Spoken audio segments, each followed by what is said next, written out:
Após mais de um mês sem entrar em campo, finalmente chegou a semana de estreia do Guarani na Série C. Com a data e o horário divulgados pela CBF, o Bugre inicia sua trajetória no Campeonato Brasileiro no próximo domingo, às 4 horas da tarde, no Brinco de Ouro da Princesa. O adversário será o Maringá, que apesar de ser estreante na competição, vive um ótimo momento em 2025. A equipe paranaense eliminou o Furacão vencendo por 3-0 na Arena da Baixada no Campeonato Estadual e acabou perdendo o título nos pênaltis para o Operário, circunstância que deixa evidente a dificuldade e o equilíbrio que existirá durante toda a Série C em 2025. Cara, uma competição muito difícil, né? Esse ano, ainda mais que você vê várias equipes aí chegando nas finais dos estaduais. Acredito que vai ser uma das séries C mais difíceis, né, dos últimos anos.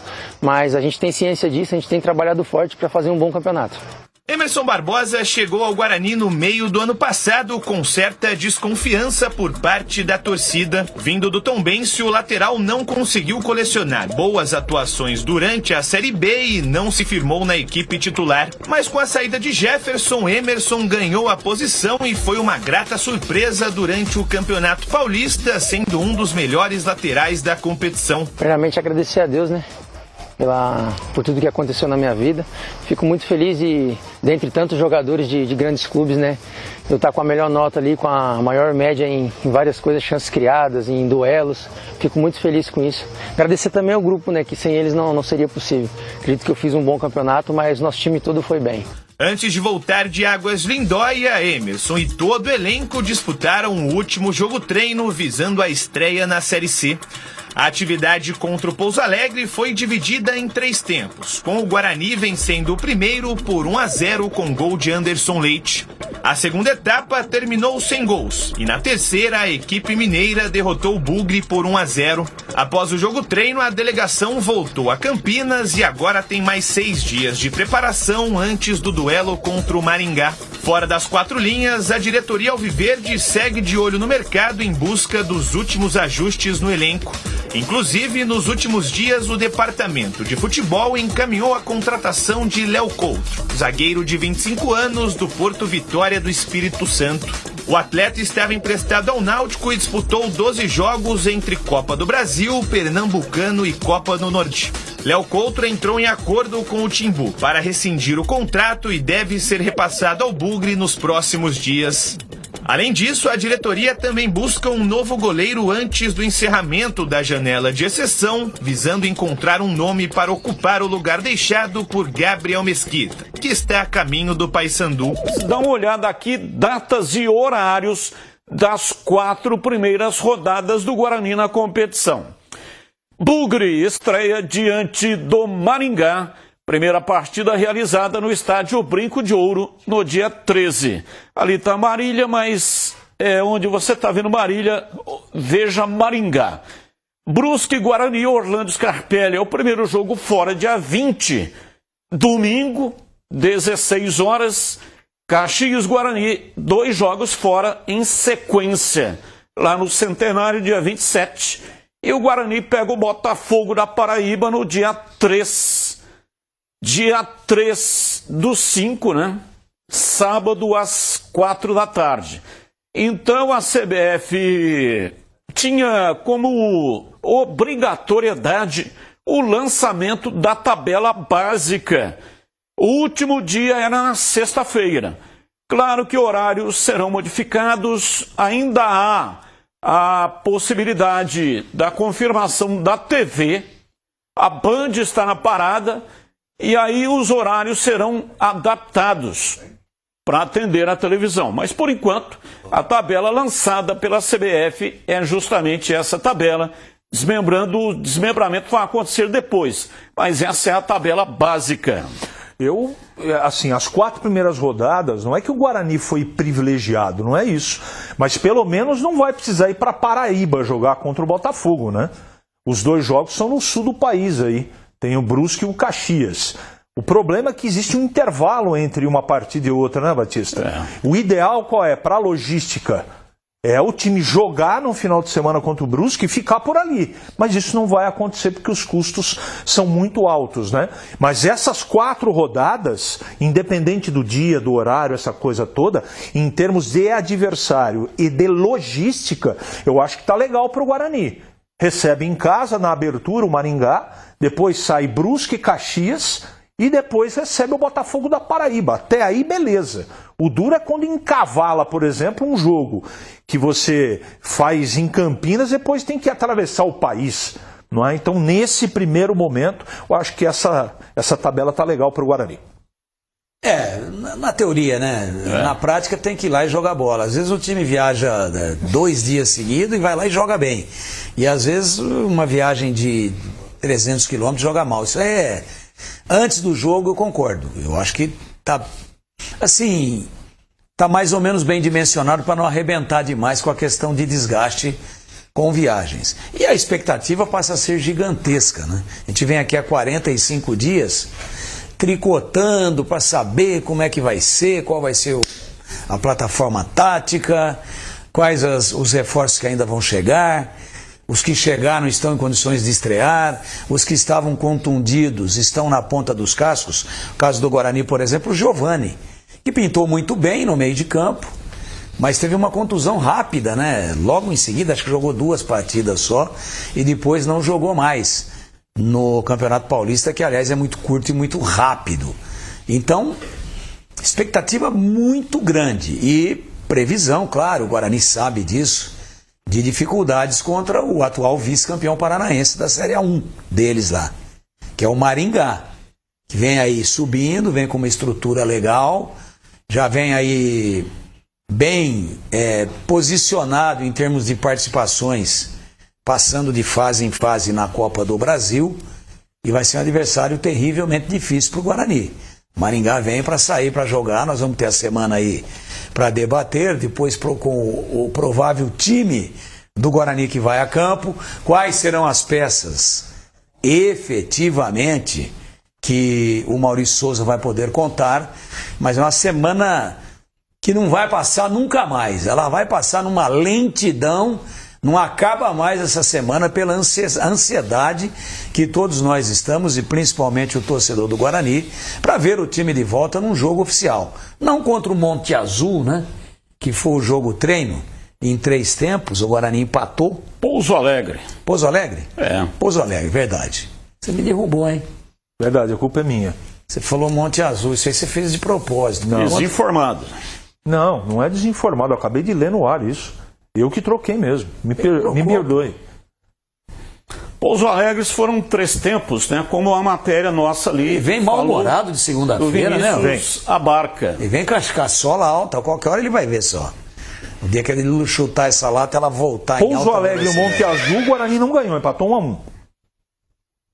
Acontece o seguinte. Foi onde o jogo em Águas de Lindóia? 45 minutos, o time considerado titular ganhou de 1-0. Anderson Leite marcou o gol. Aí depois mais 30 minutos, aí depois no tempo final de 30 minutos, somente com reservas. E aí perdeu por 1-0. Então o resultado efetivo do jogo treino foi 1-0 para o Guarani, nos 45 minutos.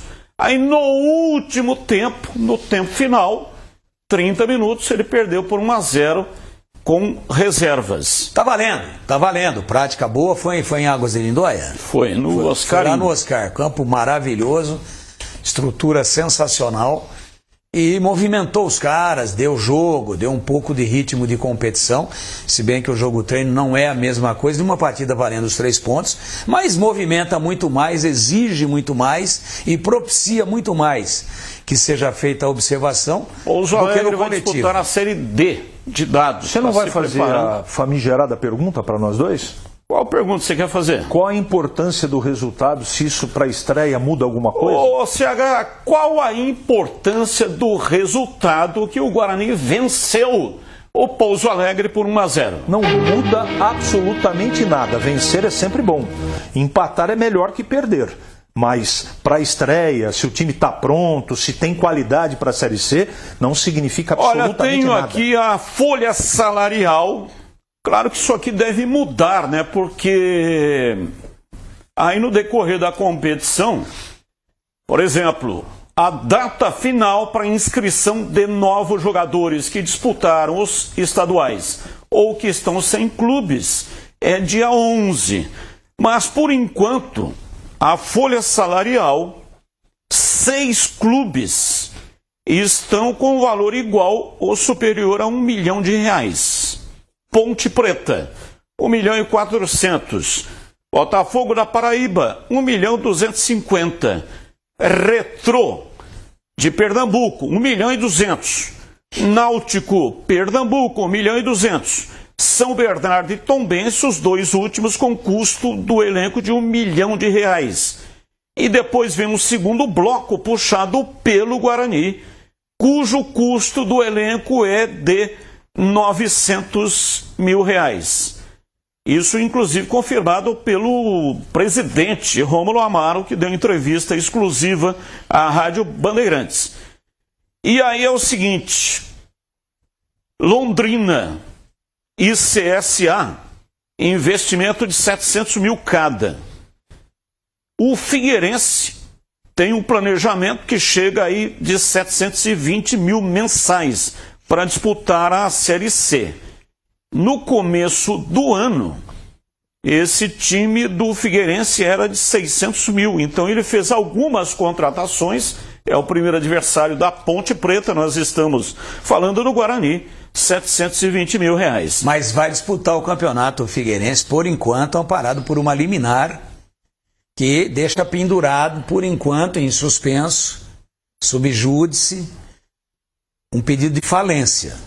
Porque ele pediu a RJ, a recuperação judicial, foi concedida, foi autorizada pela Justiça, deferida, esse é o termo técnico correto, e o Figueirense parece que na primeira hora de contribuir lá e quitar a parcela... A parcela não pagou. Não pagou, e aí houve um pedido de falência, aí o Figueirense entrou lá com uma espécie de mandado de segurança, coisa do tipo, e conseguiu uma liminar, que é uma decisão provisória, que não julga mérito, ela apenas suspende para melhor analisar a situação. Essa é a realidade do Figueirense, adversário da Ponte da estreia. E aí, isso vai facilitar as coisas para a Ponte?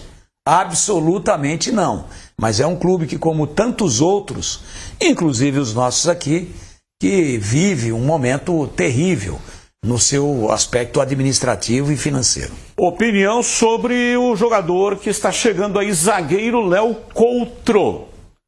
Dei essa informação na última sexta-feira, lá pela rádio, vocês opinaram, mas especificamente aqui nos donos da bola, qual a opinião do zagueiro? Acho fraco. Mas vou torcer para que seja titular e capitão do time. Pelo que eu conheço e eu pesquisei sobre o jogador já na sexta-feira, é um atleta, nós estamos falando do mesmo de sexta, aquele grandão, altão, reserva no Náutico, é isso? Reserva do Ryan. Tá bom, esse é meu comentário. Ele é reserva ou foi reserva do Ryan, tá comentado. Para não ter conseguido, pode vir aqui e virar o Júlio César. Verdade. Ricardo Rocha. Pode. O Gomes Nega. O Amaral. Pode. Tomara. Mas para ser reserva do Ryan, a gente fica um pouquinho preocupado e eu prefiro esperar. Olha ele aí, ó. Boa sorte, que venha bem, que venha disposto, que venha comprometido com o projeto do Guarani, mas... Bom profissional, sem nenhum problema, nada contra o atleta. A gente tem que esperar um pouquinho, né? Porque o Náutico é um dos 3 grandes lá de Pernambuco, e o Ryan a gente conhece bem, do Guarani e da Ponte. E o Ryan não foi bem em nenhum dos dois, é um zagueiro lento, canhoto, até com alguma habilidade e tal, mas não funcionou aqui. Principalmente no Guarani, mas na Ponte também foi mal. E aí o Coutro não conseguiu ganhar a posição no Náutico e também pode ter miopia técnica do treinador. O Coutro é melhor e ele deixou jogar o Ryan. Mas essa não é não é uma informação muito favorável para credenciar o jogador.